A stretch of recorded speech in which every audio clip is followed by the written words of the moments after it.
20 seconds. 8th of April 2016, How to Survive a Zombie Apocalypse, take 1.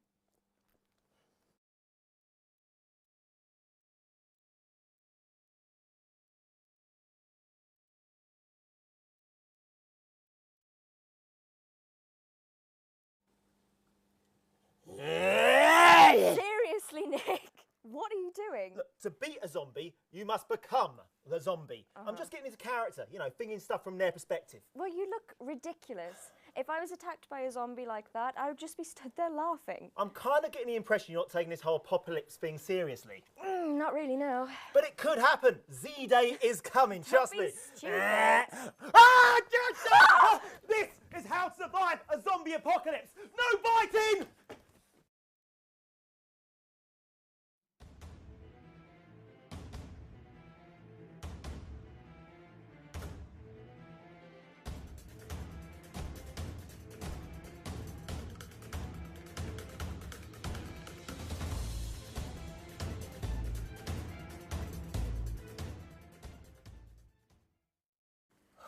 Madness, eh?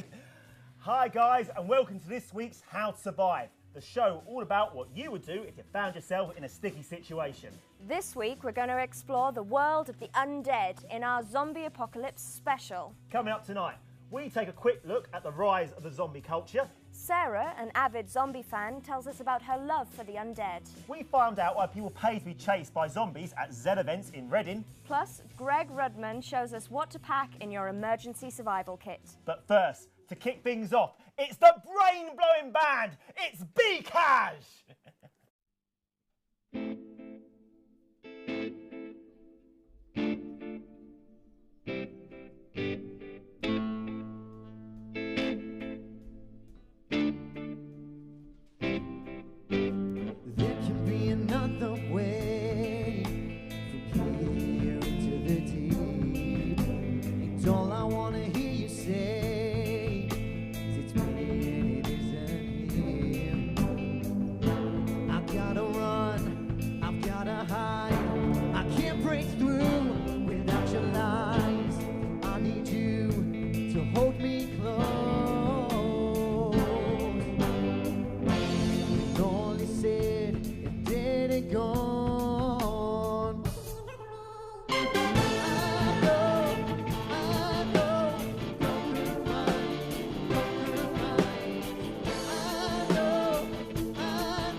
Awesome, guys. Rocking it. Amazing. What a great way to start the show. Now, the dreaded Z word. where did it start? Well, zombie is a word that comes from Haitian culture. It basically means a dead body that's been brought back to life by magic. In 1929, W.B. Seabrook spent time with several voodoo tribes and published the book The Magic Island, which was really Western culture's first look at the undead. Well, zombies didn't really arrive in Europe until the publication of Frankenstein. But when I think of zombies, I think of... Yeah, well, that's the effect that the film industry has had on zombie culture. Check it out. Zombies have been a familiar figure in pop culture since 1968, with George Romero's The Night of the Living Dead. Let's take a trip through time to see how the genre's developed. Wes Craven directed The Serpent in the Rainbow in 1988, which had a voodoo-style take on the zombie genre. And 4 years later, Peter Jackson directed and starred in his third ever feature film, Dead Alive. In 1990, Night of the Living Dead was remade, and the 1978 sequel Dawn of the Dead also came back to our screens in 2004, directed by Zack Snyder. And hold it there. Almost stops your heart. You try to scream, but terror take the sound before you. 2008 saw the introduction of the zombie genre into popular video game franchises such as Call of Duty, with Nazi zombies bonus mode. Even Arnie wanted to get in on the zombie craze in the 2015 film Magnet. From Night of the Living Dead and its infinite remakes and sequels to Pride, Prejudice and Zombies, this has been just a quick look at zombies in pop culture. Wow, there's some great films there. I love Shaun of the Dead. It is an epic film. Now, you've probably noticed her shuffling around our set, but as an avid zombie fan, Sarah Williams is actually the perfect living person to talk about all things zombie. Sarah, it's great to have you here. Thank you so much for inviting me in. Oh, it's our pleasure. So, first of all, why are you so interested in zombies, especially zombie films?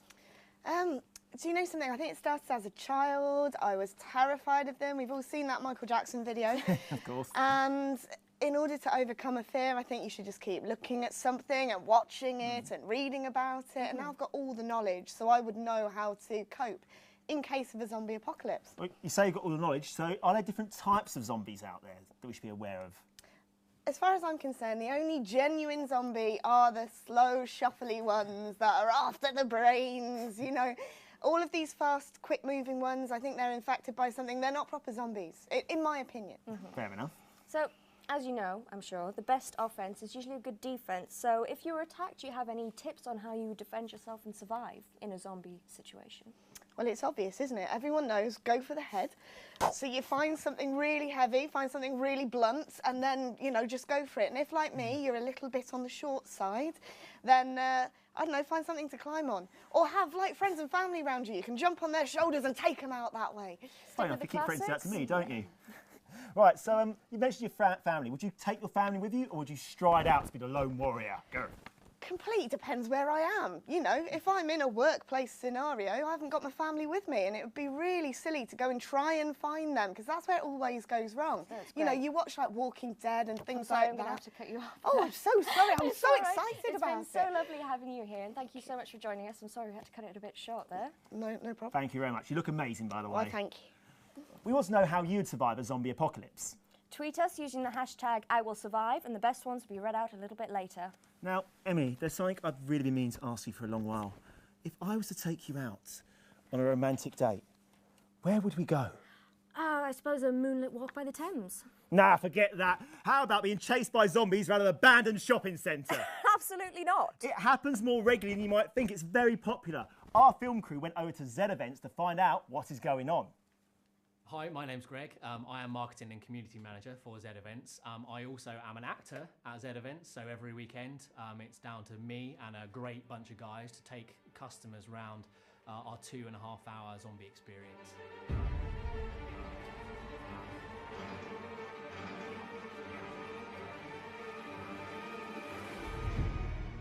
Basically set up the zombie mall experience roughly about 4 years ago.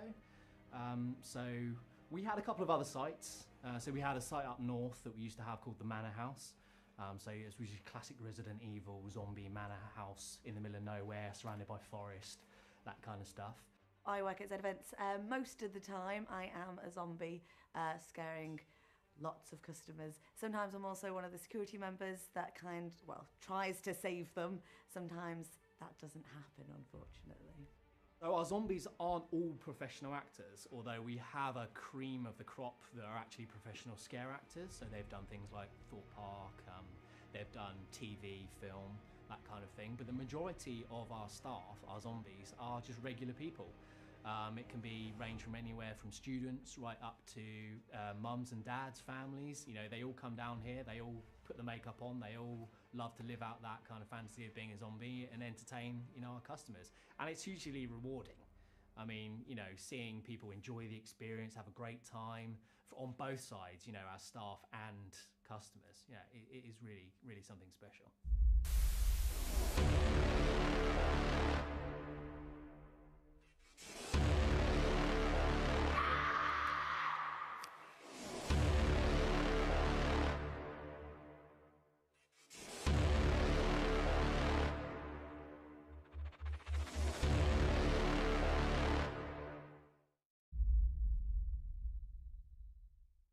Intense stuff. We'll find out what happened to our film crew a bit later on. Joining me now, though, is Greg Rudman from Z Events. He's going to show us how to create an essential zombie survival kit that you can use when Z-Day rolls around. Greg, thanks for coming in today. Pleasure. Now, it's the apocalypse, people are running around eating each other. What do I need to do to stop myself turning out like her? Okay, so you're going to need some supplies, right? yeah. But before we grab the supplies, we need something to put them in. Okay, so we need something like a rucksack. Okay, something roughly of this size. Okay, ideally waterproof, but something's just sturdy. Good, strong rucksack. A good, strong Step one. rucksack. Exactly right. Yeah. First thing that goes into it, first aid. Your mobile ambulance, if you will. Your mobile ambulance. Exactly right. Yeah. So in here, you're going to want things like a support bandage. You're going to want plasters. You know, things like that. Anything that you can grab hold of. But most importantly, antiseptic. Now, just quickly, that's not going to help me against bites, though, is it? This is not going to help you against bites. If you get bitten, I'm afraid it's game over. Dead. Yeah, no good. No good with bites. Second on the list, food. Okay, now I'm not talking about a large pizza. Oh, shame. Right, I'm talking about things that are light and they give you energy.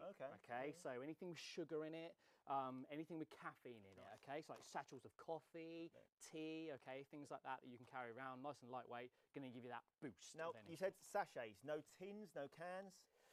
So tins and cans are good if you have some type of storing. Okay. So if you have like an old garage somewhere where you can go out on supply runs and you can bring the cans back and store them, that's great. But when you're on the move, they're a bit heavy. Okay, tin of peaches weighs quite a bit, so probably not good for on the move. Okay, so what I can understand here, basic, maybe not the tastiest in the world, but it'll keep me alive. Yeah, exactly right. It's going to keep you alive. Okay, so whilst you're moving around, you're really going to want to worry about what you're wearing. Okay, so it may be cold, it may be warm. Okay, so you want your thermals. Get your thermals on, right? Some base layer that's going to keep you nice and warm. But on top, okay, you're going to want something that's going to protect you and hold items. Okay, so something like a tack vest. Okay, so it's got lots of pockets there that you can put supplies in, but it's also really durable. Okay, if you get a little bit close to one of those things, you know, and they swing out an arm, this is going to stop them from getting through to your skin, okay? Going to stop those bites. So is this available from anywhere, easy to find, or? So I wouldn't say they're easy to find, but you could probably try and get them from some kind of surplus store, anything like that, really. Any kind of, maybe DIY shop, you're going to find something like that. Brilliant. So if you're in that shopping area, actually, it's probably worth trying to look for these guys. Okay, walkie-talkies, exactly, right? Now, if you come across other survivors, you know, you're going to want to stay in communication with them. People are out on supply runs, okay, they're getting stuff. Use two-way radios. There's a zombie behind me. There's a zombie behind me. Yeah, exactly for that reason. So walkie-talkies are a good thing to have, keep hold of. Calm down, love. Right.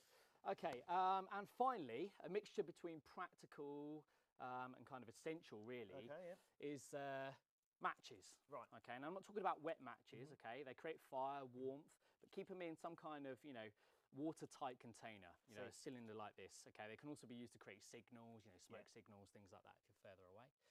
But my personal favourite, not a lot of people think of this one, is batteries. Oh, really? Right, okay, so think about it, every household, you know, TV remotes, children's toys, you know, those kinds of things, all have batteries. You know, electricity is not going to be around, so you need something that's going to power the torches, you know, recharge, things like that. So batteries is a really good tip. So I need to jog down to my local corner shop and pick up a handful of these things? Exactly, yeah. Anywhere that's close to you, town centres, anything like that, or, yeah, general sort of household items, anything that you can use Brilliant. Thank you so much, Greg. You're welcome. Well, I'm definitely not going to end up on this zombies meal deal. We're going to be talking to Greg a tiny bit later on. But now, we've got some tweets coming in from you that you sent into the hashtag we gave you earlier. Oh, she likes you, mate.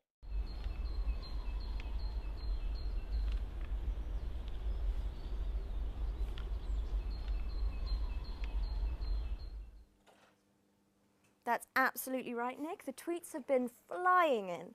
First of all, we have Aaron Kendrick, 95, who very interestingly said, I would steal my OAP neighbour's car and drive to the countryside with the rest of 37 Longley Road. Dudes, have you never heard about Help the Aged?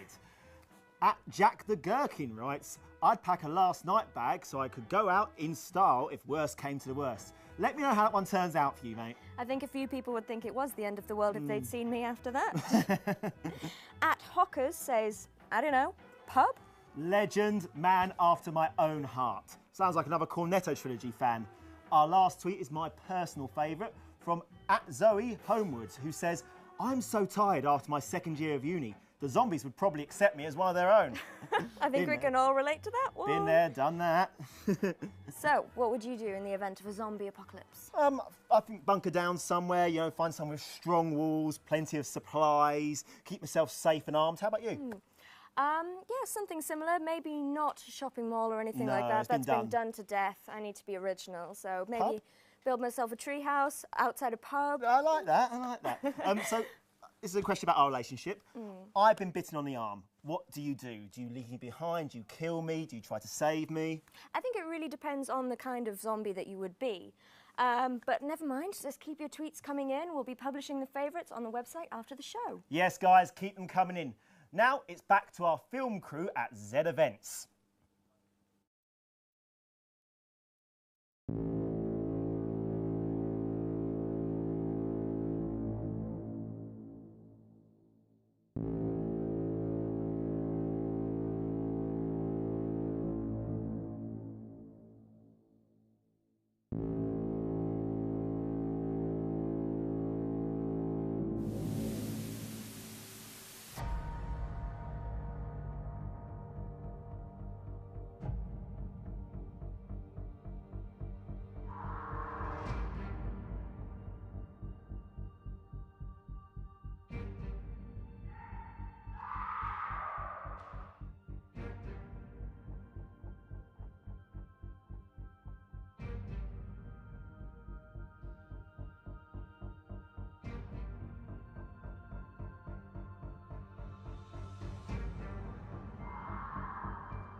Greg looked amazing in that though, didn't he? So manly. Hey, I'm pretty manly. Keep telling yourself that, Nick. Been working out. Maybe I should just stick with a zombie. How about it? Fancy a light bite later? Yeah. Unfortunately, we've almost come to the end of our apocalypse. We survived, which means we'll be around next week to find out how to survive a tsunami. Better bring your trunks, guys. Now, to play us off, it's the band Bcash.